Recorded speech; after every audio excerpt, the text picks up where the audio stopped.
Uma boa noite para todos. Nós estamos aqui mais uma vez, para dar continuidade ao estudo do Evangelho segundo o Espiritismo, e coube-nos, portanto, iniciar o capítulo de número 4, intitulado por Allan Kardec, Ninguém pode ver o reino de Deus se não nascer de novo, onde nós vamos tratar aqui, falar da reencarnação, esse pilar, esse verdadeiro pilar da doutrina espírita, essa verdadeira chave onde o Espiritismo nos traz, a fim de nós resolvermos questões ou decifrarmos, vamos por assim dizer, ensinamentos trazidos pelo nosso Divino Mestre. E, consequentemente, resolver problemas com relação ao ser, ao destino e à dor que nós tanto passamos na nossa vida.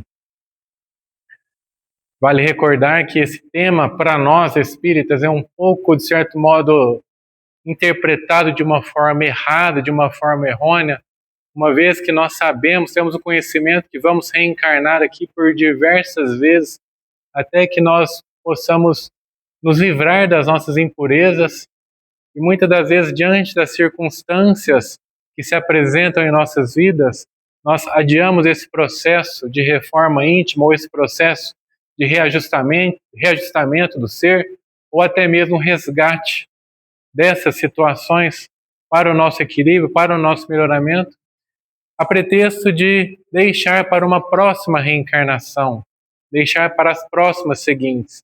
Muitas das vezes utilizamos também a desculpa da idade que nós já estamos, ou quando nós estamos mais novos, agora eu não tenho tempo, deixa eu trabalhar, me dedicar ao trabalho material, quando eu estiver mais velho, eu me dedico aos trabalhos espirituais, aos trabalhos edificantes, ou quando nós já estamos com uma certa idade, nós então dizemos, vamos deixar para uma próxima, essa eu já estou com uma certa idade, já fiz o que eu tinha que fazer, e então nós perdemos tempo, perdemos muitas oportunidades.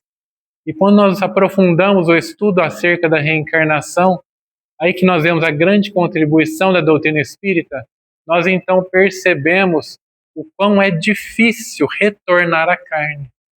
Não é um processo tão simples assim como nós pensamos que é. Não é um processo tão simples que nós julgamos ser. Me recordo do benfeitor Emmanuel, que nos fala que quando nós tivermos o pensamento de que já estou no fim da vida, pense assim, estou chegando na metade, ainda tem a outra metade. Ainda tem o lado de lá. Ainda tem como que nós vamos chegar no lado de lá com tudo que nós fizemos aqui ou deixamos de fazer. Olhando as nossas atitudes, o que nós fizemos. Uma continuação dos trabalhos que aqui nós iniciamos.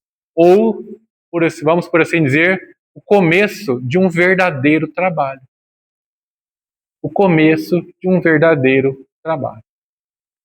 Então, Allan Kardec, ele inicia o capítulo de número 4, trazendo-nos 3 passagens evangélicas, a fim de nos mostrar que o Mestre, por mais que muitos ainda não aceitam a fala direta que ele tem, tanto no diálogo com Nicodemos, que mais para frente Allan Kardec nos traz, mas em diversas passagens nós vemos ele já combater essa ideia, muitas das vezes da ressurreição, ou a ideia de que a vida corpórea, a alma, ela é extinta, a vida é extinta no momento da morte do corpo físico. Vale recordar que na época de Jesus, eles não utilizavam o termo reencarnação, mas de certo modo eles acreditavam na volta à vida corpórea, dando o nome de ressurreição. Ressurreição nos faz remeter o quê? Que é a volta à vida corpórea, só que no mesmo corpo. Uma vez que a ciência nos mostra que isso é impossível. Uma vez desligado os laços que nos prendem, que o espírito prende a matéria, não tem como voltar naquele mesmo corpo. Uma vez que se esgotam os nossos órgãos, as energias, neste corpo físico, é impossível retornar à vida corpórea no mesmo corpo. Já a reencarnação nos fala o quê? É a volta do espírito da alma a uma vida corpórea, só que num outro corpo, completamente diferente do anterior e preparado para aquele espírito, para aquele momento, para aquela encarnação. Os saduceus, na época de Jesus, já acreditavam que morreu, acabou. Não tem continuidade, não tem volta, não tem ressurreição, não tem nada. Acabou, acabou. Mas os judeus acreditavam nisso. E como nos traz Allan Kardec, ele seleciona do Evangelho de Mateus, capítulo 16, versículos 13 a 17, uma passagem quando o mestre estava nas cercâneas de Cesareia de Filipe, e ele então volta-se para os discípulos e questiona eles, perguntando: que dizeis os homens a respeito do Filho do Homem? Quem dizeis que eu sou? E então os discípulos, os apóstolos, respondem ao mestre. Uns dizem que tu és Elias, outros dizem que é João Batista, outros dizem que é Jeremias ou algum dos profetas. Então o mestre questiona eles novamente: e vós, quem dizeis que eu sou? Simão Pedro, altamente inspirado, toma a frente dos discípulos e responde: tu és o Cristo, o Filho do Deus vivo. O mestre então volta-se para Simão Pedro e diz a ele: bem-aventurado és tu, Simão, filho de Jonas, porque não foram nem a carne nem o sangue que te revelaram isso, mas foi meu Pai que está nos céus.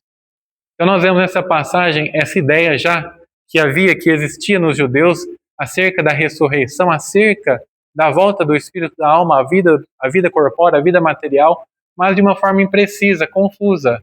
Como assim? Jesus era João Batista ressuscitado, sendo que ele estava num outro corpo, não tinha o mesmo corpo que João Batista, não tinha o mesmo corpo que Elias. Então eles tinham essa ideia, mas como eles não tinham conhecimento acerca de como se dava a ligação do espírito com o corpo físico, então eles davam o nome de ressurreição e eles acreditavam nisso. Como que o mestre poderia ser Jeremias ou algum dos outros profetas, ser ele ressuscitado, sendo que ele tinha um outro corpo totalmente diferente desses? Allan Kardec seleciona uma outra passagem, está no Evangelho de Marcos, capítulo de número 6, versículos 14 a 16, num diálogo entre Herodes e os seus súditos ali, narrado pelo evangelista Marcos. Então Herodes, o tetrarca, estava ali, de certo modo, muito impressionado com o que Jesus estava fazendo, achava-se o seu espírito em suspenso, como está nas Escrituras, porque muitos diziam que o mestre era João Batista ressuscitado, era Elias ressuscitado, ou era algum dos profetas. Mas então Herodes o tetrarca, ele diz em determinado momento: mandei cortar a cabeça de João Batista. Como que esse que faz grandes coisas pode ser ele ressuscitado?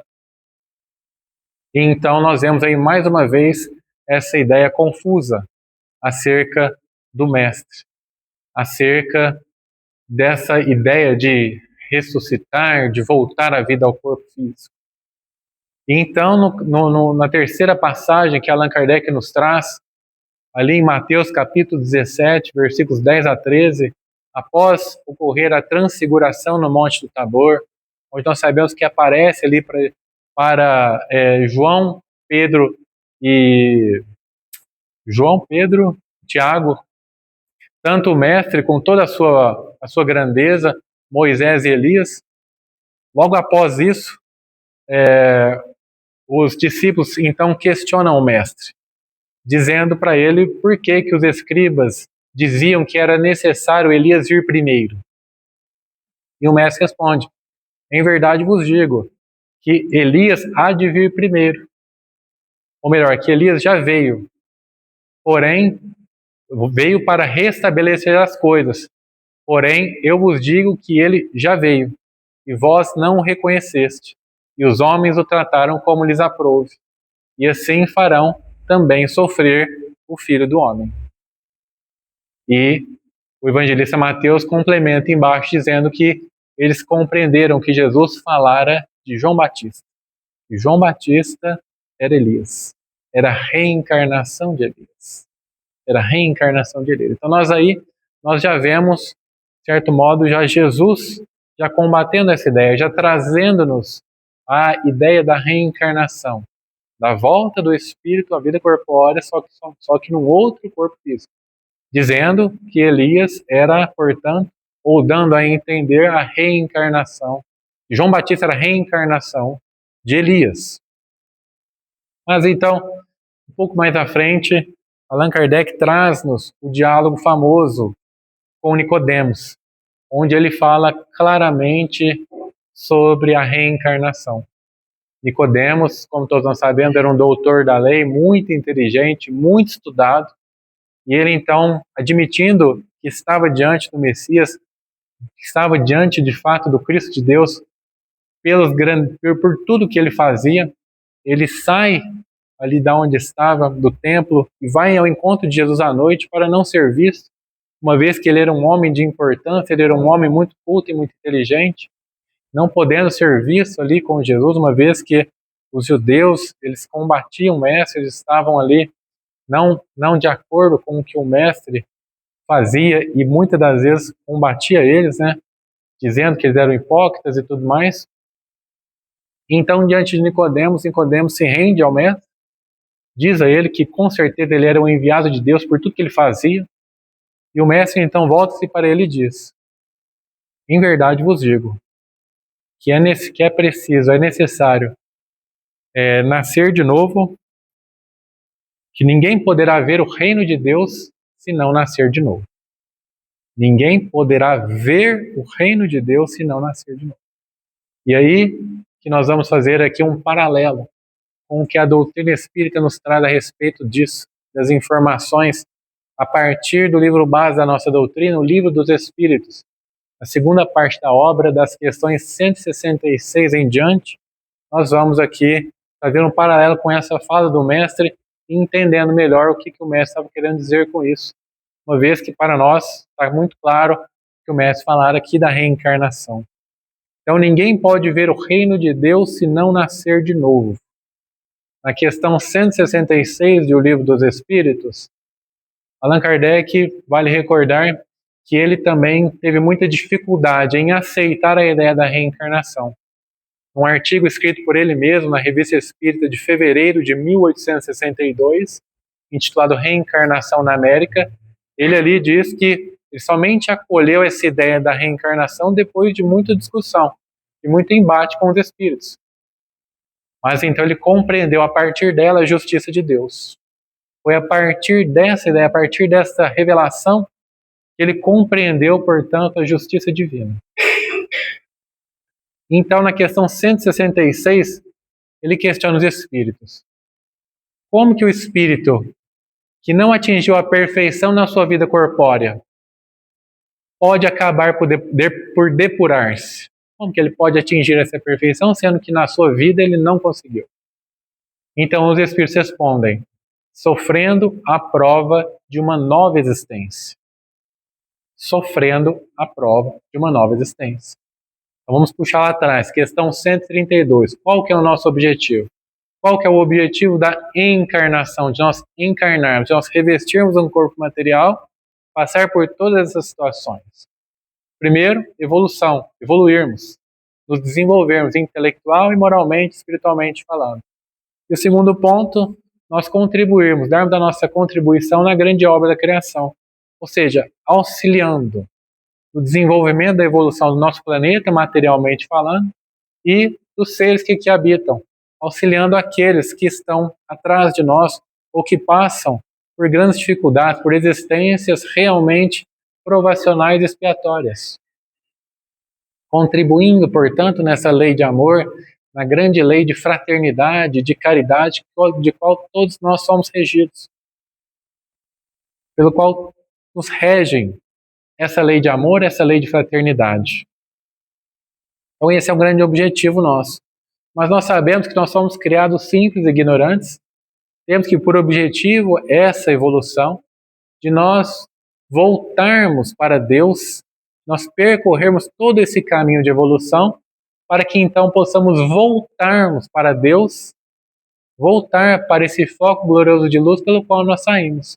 e então, evoluídos, atingindo a perfeição e, consequentemente, conquistando a paz e a felicidade de que tanto nós almejamos, de que tanto nós corremos atrás, e de que muitas das vezes nós colocamos essa paz e a felicidade na aquisição dos meios materiais, devido ao estágio evolutivo que nós nos encontramos.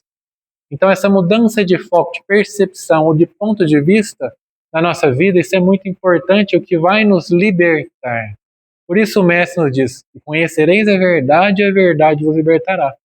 Porque a partir desse momento onde nós mudamos o foco da nossa existência, entendendo o porquê que nós estamos aqui, qual o que nos compete executar, enxergando as situações, as circunstâncias da vida, da nossa vida como oportunidades de ascensão, então tudo se modifica e a vida, portanto, fica mais leve. E a vida fica mais leve. Aquele peso, aquela necessidade dos bens materiais, de angariar bens, aquela necessidade que nós sentimos muitas das vezes na busca incessante pelo conforto, nós vemos que isso não é tão importante. Mas não podemos desprezar a matéria. Não podemos desprezar aquilo que é objeto para a nossa evolução. Aquilo que tem que servir de degrau para a nossa evolução, para o nosso melhoramento. Então nós necessitamos de várias existências para alcançar, para nos depurarmos. Mas aí que entra a necessidade do equilíbrio.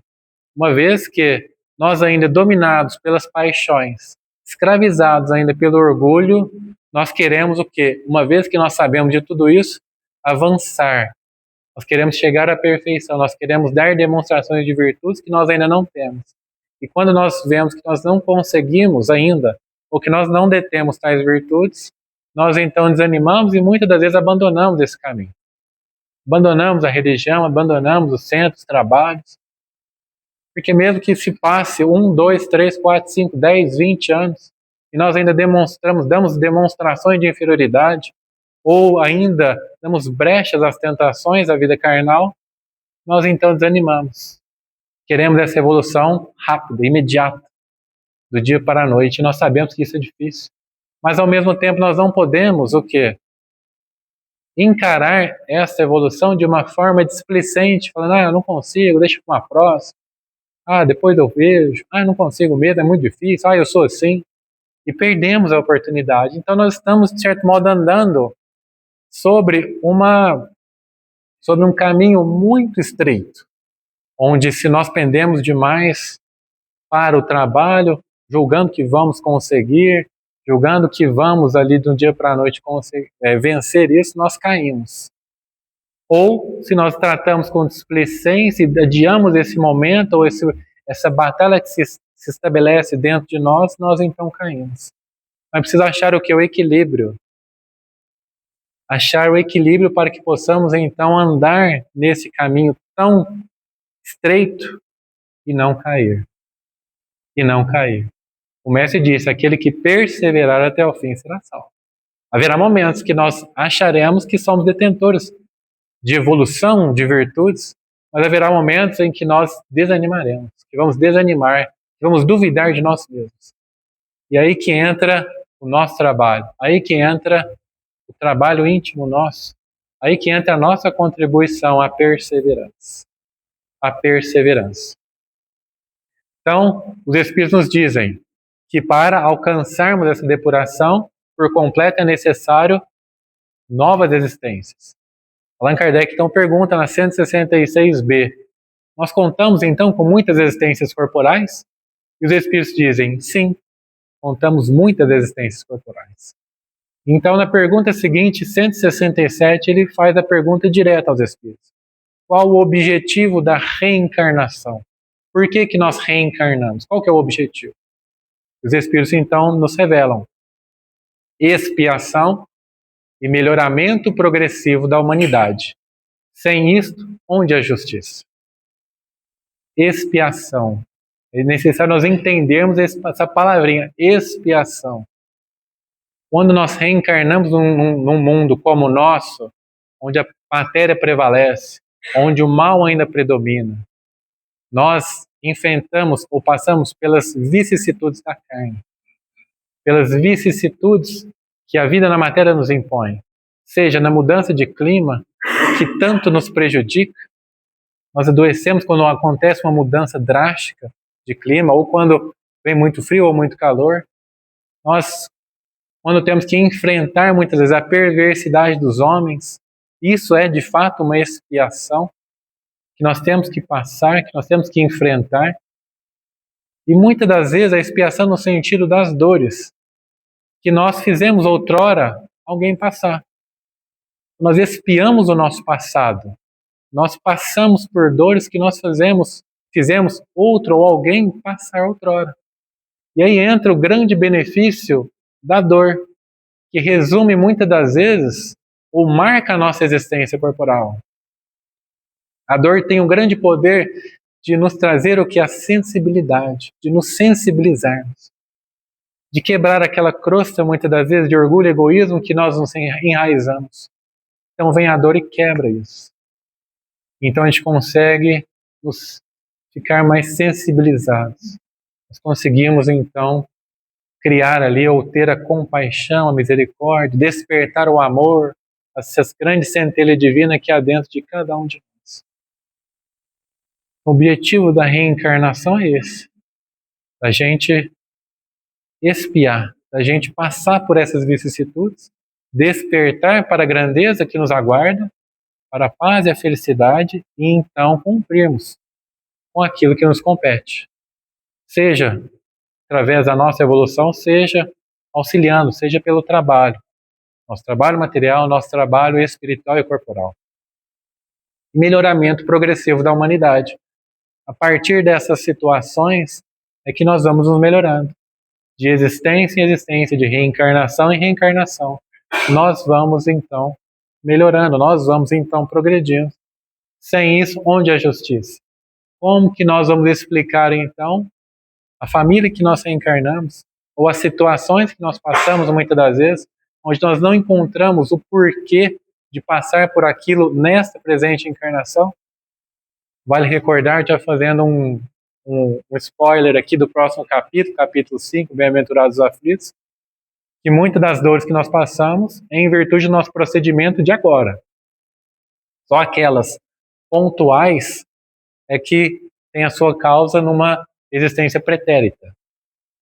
Então, para explicar essas dores, essas dificuldades que por hora agora nós não temos condições de explicar, nós não sabemos o porquê, só a reencarnação que pode explicar. Só essa lei divina é que pode nos trazer a explicação de por que nós passarmos por determinadas situações, por que nós nascermos com determinada enfermidade ou não, por que nós vemos crianças desencarnando em tenra idade, tão jovens, sendo que não tiveram nem tempo de se melhorarem, de trabalharem, de fazer nada, desencarna tão jovem. Por quê? Nós somente vamos encontrar a resposta através da reencarnação. Então, um pouco mais à frente, na questão 171, Allan Kardec ele aprofunda um pouco mais e questiona os espíritos em que se funda o dogma da reencarnação. Da onde que surgiu? Em que se funda essa ideia da reencarnação? E os espíritos então respondem, dizendo, na justiça de Deus, na justiça, e através do... Espera aí que fugiu.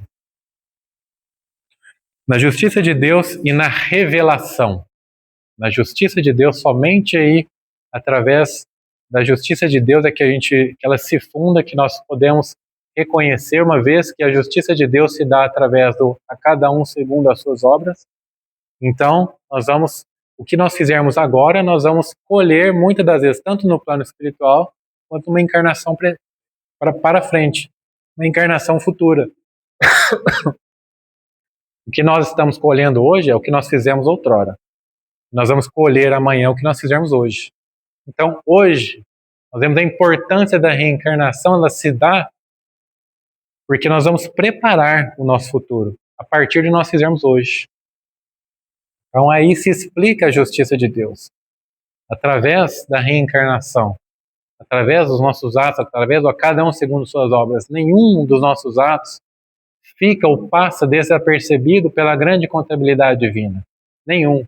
Seja uma boa atitude, seja uma má atitude. Nada passa desapercebido.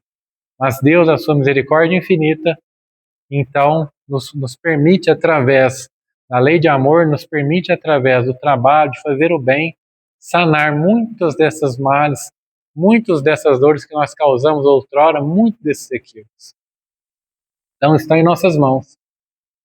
Trilharmos esse caminho, amenizar esse processo, amenizar essas dores e compreender, de fato, o que nós viemos fazer aqui. Então, e através da revelação trazida por quem? Tanto pelo Mestre, falando-nos hoje para nós espíritas claramente, abertamente, neste ninguém pode ver o reino de Deus se não nascer de novo, e através da doutrina espírita. A grande contribuição da doutrina espírita, falando-nos abertamente, claramente, e muitas das vezes trazendo-nos o relato deles mesmos, do que eles encontraram, do que eles enfrentaram quando retornaram à pátria espiritual, à sua verdadeira vida. Entendendo por que passaram por determinadas situações, entendendo outras reencarnações, entendendo e compreendendo como se darão as suas próximas reencarnações e trazendo relatos deles mesmos para nós, do que eles enfrentaram, do que eles passaram. Me recordo no livro psicografado pelo Chico de André Luiz, Missionários da Luz, quando ele trata ali da reencarnação de Segismundo. Segismundo era um benfeitor espiritual, ele trabalhava ali num pronto de socorro bem próximo à crosta planetária, mas ele se sentia muitas vezes incapaz, ou não se sentia com grande, vamos dizer assim, firmeza para ir auxiliar e dar conselhos, de certo modo, morais aos espíritos. Porque ele havia cometido outrora, numa outra encarnação, um erro muito grave. Ele havia tanto corrompido uma mulher e havia matado um homem. Então isso permanecia ali na consciência dele, ele não se sentia capaz ou digno de dar um conselho moral a um espírito que tinha errado, porque ele tinha esse débito. Então a solução que ele encontra para isso e para poder avançar nos trabalhos era reencarnar e reparar esse erro. Então, depois de muito debate ali, de muito diálogo ali, principalmente com esses espíritos que ele havia prejudicado outrora, eles aceitaram reencarnar junto dele, e ele viria na condição de filho desse casal, de filho desse homem que ele havia matado e dessa mulher que ele havia prejudicado, que ele havia corrompido. Nós vemos ali a dificuldade que se dá para reencarnar, principalmente para o pai aceitar a vinda dele, mesmo através da bênção temporária do esquecimento, mas esse homem ainda guardava as reminiscências na sua alma, e quando Segismundo se aproximava dele através do sono do corpo físico, ele corria, porque ele tinha a impressão de que um homem estava chegando perto dele para matá-lo, mesmo sem reconhecê-lo, mesmo não sabendo que estava diante de um homem que havia tirado a sua vida outrora, mas ele tinha guardado isso em sua alma. Então, todas as vezes que Segismundo se aproximava do sono do corpo físico, para que começasse ali a adquirir uma afinidade fluídica, para que ele pudesse reencarnar ali junto deles, ele corria. Esse pai, o pai que seria pai dele, corria. Tinha medo, acordava apavorado. Então, só depois de muito diálogo, só depois dos benfeitores ali terem que vir e conversar e explicar, é que ele então aceitou e ele pôde então reencarnar na condição de filho. Mas nós sabemos que ainda permaneceria ou que reencarnando e com o passar do tempo, teria essa antipatia gratuita, muitas das vezes do pai para com o filho. Somente através da reencarnação para explicar. Muitas das vezes quando nós chegamos diante de um familiar nosso e sentimos essa antipatia. Eu não gosto de fulano, eu não vou bem com meu pai, a gente não se dá bem, eu não sei, eu tenho uma coisa que eu não sei explicar, mas é antipatia gratuita, reencarnação pretérita, construção pretérita, o que nós fizemos outrora, a refletir nessa. Fica gravado na reminiscência do nosso espírito. E nós trazemos então, somente através da reencarnação para explicar. Quantas das vezes nós vamos atrás de trabalhos para procurar saber o que nós fizemos outrora para passar por determinada situação que nós estamos passando agora. E nós muitas das vezes nos esquecemos que o esquecimento do passado é uma bênção. Porque nós não temos, a verdade é que nós não temos força moral para saber o que nós fizemos outrora. Nós não temos. Por isso a bênção temporária do esquecimento. Por isso nós vemos mais uma vez a misericórdia divina se expressando em nós. Nos esquecendo por agora, por um breve momento, de tudo que nós fizemos no passado. Nos livrando do fardo das nossas culpas. Para que nós possamos ter um momento de paz e nos reabilitarmos. Nós trilharmos de fato o caminho da redenção. Nós soubéssemos, com certeza, nós muitas das vezes nem reencarnaríamos ou diante daqueles que nós tivemos dificuldade, nós não conseguiríamos nos redimir uns à frente dos outros. Não conseguiríamos. Não conseguiríamos. Mas os espíritos, eles dão uma definição que eu acho que é maravilhosa, quando eles falam da reencarnação, nessa questão 171. Eles a definem como a porta do arrependimento. A reencarnação é a porta do arrependimento. Muitas das vezes, quando nós chegamos no plano espiritual, quando nós olhamos para a nossa vida, que nós vemos os erros que nós cometemos, muitas das vezes em encarnações passadas, pretéritas, onde nós não tivemos tanta lucidez como nós temos de agora, e com certeza os nossos erros foram maiores, como deve ter sido para nós difícil o sentimento, conviver com a culpa, com o remorso. Quão pesado foi para nós. Então Deus deixa essa porta aberta. A porta do arrependimento. A porta da reparação. Quando nós então reconhecemos os nossos erros, quando então nós nos arrependemos, quando nós ansiamos pela reparação, então é através da reencarnação. É que isso se dará, se completará. Através dessa porta que nós podemos aliviar as nossas dores, reparar o nosso passado. Olha a grandeza da reencarnação, porta do arrependimento. A respeito disso, me recordo de uma mensagem do benfeitor Emmanuel no livro Ideal Espírita, capítulo de número 33, intitulado Caminho Alto, onde Emmanuel vai nos falar muitas das vezes da nossa condição no plano espiritual, quando a gente chega no plano espiritual.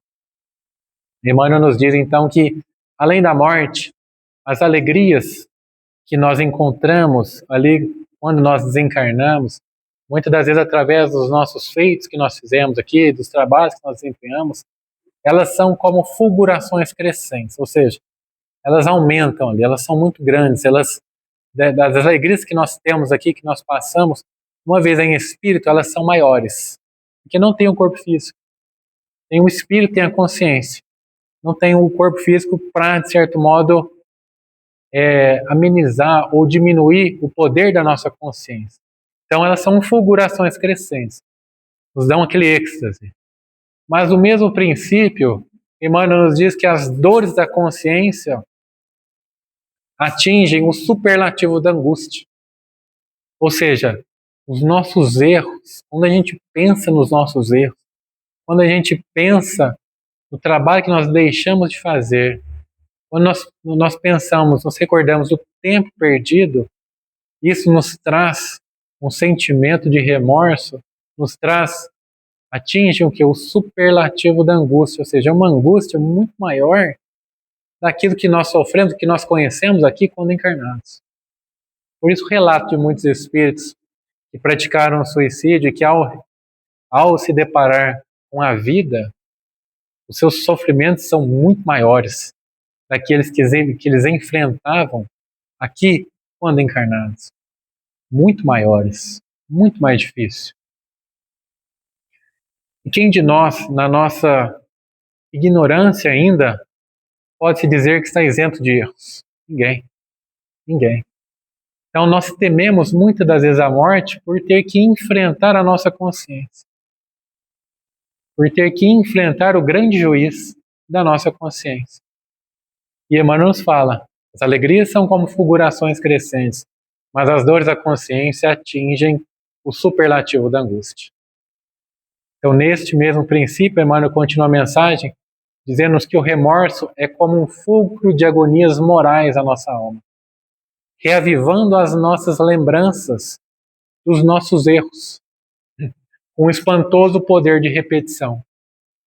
Então nós ficamos ali pensando nos nossos erros, nos nossos equívocos, nas oportunidades perdidas, aquilo que nós não fizemos, que nós não, as oportunidades que nós desperdiçamos, e aquilo fica um espantoso poder de repetição em nossa mente. A gente fica pensando aquilo sem parar. E aquilo muitas das vezes toma conta do ser, toma conta ali do nosso ser, e então nós desanimamos. Então muitas das vezes nós nos fechamos, então muitas das vezes nós achamos merecedores de permanecermos num lugar de dor e de sofrimento, não aceitamos o auxílio, não aceitamos as preces dirigidas a nós, não aceitamos o socorro dos nossos amigos espirituais, porque nós ficamos ali, com esse espantoso poder de repetição que se dá na nossa alma, na nossa consciência. Na nossa consciência. Então, Emmanuel conclui a mensagem dizendo que, além da morte, nós carregamos o fardo das nossas culpas, reavivando os nossos fracassos, as nossas fraquezas, e imploramos, portanto, a reencarnação. Como que sabendo que somente através do corpo físico é que se dá um instrumento para a nossa renovação. É através da existência, da reencarnação do corpo físico, é que é possível a gente nos reabilitar. Somente através da reencarnação, somente através de uma nova existência corporal, é que a gente pode então se redimir, que a gente consegue se redimir. Que a gente consegue se redimir. Então a gente implora a reencarnação. Então a gente pede a reencarnação. Uma outra mensagem, não agora de Emmanuel, mas do espírito Cornélio. Cornélio era um médico de Belo Horizonte na época do Chico. Ele desencarna ali na época do Chico.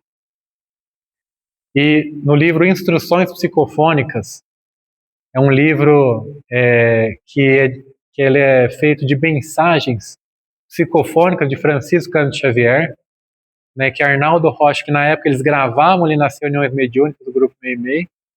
Arnaldo Rocha vai, então, reúne essas mensagens e passa para um livro, passa para o caderno e então publica 2 livros, Instruções Psicofônicas e Voz do Grande Além. Todas as comunicações se dão através da psicofonia de Francisco Cândido Xavier. Mas então, em determinada noite, eles, antes de começar a reunião mediúnica, eles estudaram, eles abriam o Evangelho e caiu ali a respeito da reencarnação. E na comunicação que se dá ali, Chico e os demais médicos perceberam que estavam ali em volta de muitos espíritos que ansiavam pela reencarnação, que pediam a reencarnação. Então Emmanuel vem, dá a primeira mensagem, fala que quem seria se manifestar, quem traria a mensagem era o espírito de Cornélio, e que ele traria uma mensagem naquela noite em específico para os espíritos, para os desencarnados. Então Emmanuel se retira do aparelho físico de Chico Xavier, e então Cornélio vem e traz a mensagem, dizendo, começando, portanto, é uma mensagem um pouco extensa, mas eu vou resumir aqui. Começa dizendo que, indubitavelmente, muitas das vezes a reencarnação é para os espíritos como que fosse um prêmio de luz. Um prêmio de luz. Olha, então, a dificuldade que é para reencarnar. A dificuldade que é para reunir todas as pessoas, todos os seres. A dificuldade que é para os espíritos trazerem ali ou tecerem as situações necessárias para a nossa evolução. Uma vez que nós sabemos que nós passamos somente aquilo que nós devemos passar, nós não passamos nada de graça. Nada é o acaso. Não existe o acaso. Então você imagina o trabalho que dá para a espiritualidade, para que pegue um espírito e possa reencarná-lo, reunindo todos aqueles que é necessário para que ele possa então se redimir, para que ele possa resgatar, para que ele possa reparar todo aquele, vamos falar assim, aquele entrelaçamento de seres e de destinos. Olha o trabalho que dá. Então os espíritos encaram a reencarnação como um prêmio de luz, um prêmio de luz. E Cornélio continua dizendo que para que se complete, para que se dê a reencarnação, é necessário que aconteça uma renovação mental nos espíritos. Ou seja, acabamos de estudar aqui, de falar aqui do remorso, da culpa muitas das vezes que nós carregamos em espírito. Então é necessário que haja uma renovação mental no espírito, que ele possa se renovar para que ele então possa reencarnar. Vale recordar, o Espírito Cornélio nos fala, que quando nós carregamos essas reminiscências culposas do passado, e nós não conseguimos essa renovação, isso compromete e imprime no nosso campo vibratório, comprometendo o nosso corpo físico que vai reencarnar. Por isso que muitas das vezes nós reencarnamos com doenças de nascença, com enfermidades de nascença, porque a culpa, o remorso, a gente não conseguiu lidar com aquilo, e aquilo de certo modo deformou o nosso campo vibratório, então nós reencarnamos com essas deficiências. Nós reencarnamos com essas enfermidades, oriundas do remorso, da culpa, oriundos das nossas fraquezas que nós não conseguimos nos desvencilhar de certo modo. Mas então Cornélio nos traz o remédio eficaz para que aconteça essa renovação mental, que é o trabalho no bem. O trabalho, o serviço, somente o trabalho no bem é capaz de restaurar a nossa vida consciencial. Somente amenizando as provas alheias é que nós vamos esquecer as nossas. Olha a bênção que é o trabalho. Olha a bênção que é o serviço. Então, os hospitais, aquelas casas que nós vemos ali que passam por grandes dificuldades, as pessoas que passam por grandes dificuldades, os centros espíritas, tanto para desencarnado quanto para encarnado, constitui o grande material para que ele possa se reabilitar. Muitas das vezes, agora falando para os encarnados, os pecadores que se arrependem, os criminosos que se arrependem, que se voltam para o bem, aqueles que trincaram o cristal da consciência, é somente através do trabalho, é somente através do Espírito conhecendo, portanto, o Cristo, adquirindo valores novos, é que ele vai conseguir continuar o seu caminho. Ele vai conseguir esquecer o seu passado, as suas culpas de outrora, e então recomeçar. E então começar outra vez. Somente esses espíritos, somente essas pessoas que muito erraram, conseguem compreender a maravilhosa característica do verbo recomeçar. Somente esses. E muitas das vezes, como nos exemplos que nós vemos no Evangelho, Saulo, Paulo, Maria de Magdala, esses que muito se equivocaram foram os que mais ascenderam espiritualmente, foram os que mais evoluíram. Por isso que o Mestre fala para os fariseus, para aqueles que eram tidos como os mais próximos de Deus, que as meretrizes, os pecadores os antecederão no reino dos céus. Eles chegarão primeiro do que vós, que muito sabem, porque eles compreendem a maravilhosa oportunidade que é recomeçar, a dádiva suprema de começar outra vez. Então, é através do trabalho, é através do serviço no bem, que a gente vai conseguir nos reabilitar, que a gente vai conseguir esquecer por hora as nossas provas e conquistar também a simpatia dos benfeitores amigos, aqueles que tutelam a nossa reencarnação, aqueles que endossam a nossa reencarnação.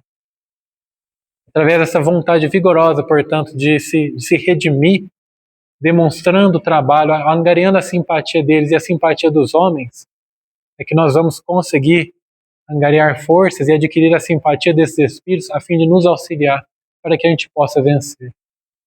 Para a gente possa nos redimir, resgatar os nossos erros, as nossas culpas, reparar os nossos equívocos. Então é através do trabalho que muitas das vezes nós vamos ser auxiliados pelos próprios espíritos que nós auxiliamos ou aqueles simpáticos pelos quais nós ajudamos. Me recordo de Ivone do Amaral Pereira, que falava que quem via muitas vezes socorrer ela não era Charles, o seu mentor espiritual, mas sim os espíritos que eram ligados àqueles que ela ajudava quando encarnados. Aqueles encarnados. Os familiares, muitas das vezes, daqueles espíritos, ou os anjos de guarda, daqueles espíritos encarnados que ela auxiliava em vida. Então ela angariava a simpatia deles e muitas das vezes eles é que vinham auxiliá-la. Eles que vinham então auxiliá-la. Mas nós sabemos a grandeza de Charles, que nunca abandonou, não precisava estar de certo modo presente fisicamente ali ao lado dela, mas através do pensamento auxiliava quantas vezes. Então ela adquiria a simpatia dos homens, dos encarnados, daqueles que nós estamos, de certo modo, no mesmo estágio evolutivo, mas também com a sua dedicação e com a sua vontade vigorosa de trabalho, de serviço, de melhoramento, ela angariava a simpatia dos benfeitores. Não é um acaso que vinha Bezerra de Menezes auxiliá-la, Eurípides Barçanufo, ela já viu em trabalhos que ela fazia de desobsessão, quando o sono do corpo físico. Então, olha a grandeza dos espíritos, olha a simpatia que nós adquirimos desses espíritos através do trabalho. Olha a importância da reencarnação. Olha o quão preciosa é a existência do homem, que se converte, que aure forças, os princípios trazidos pelo Cristo e do trabalho no bem. Que Jesus abençoe a todos, muita paz e muita paz.